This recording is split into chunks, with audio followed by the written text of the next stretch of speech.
பாருங்க கொஞ்சம் கொரன்னு வந்துருச்சு. இப்போ இதை எடுத்து அப்படியே ஆவியில வேக வைக்கணுங்க. வாங்க வேக வைக்கலாம்.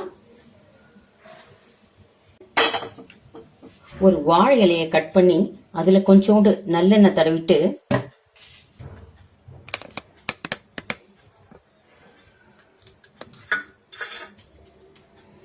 வாழை இலை எண்ணெய் தருவன வாழை இலைய இந்த இட்லி தட்டு மேல அப்படியே வச்சிடலாங்க.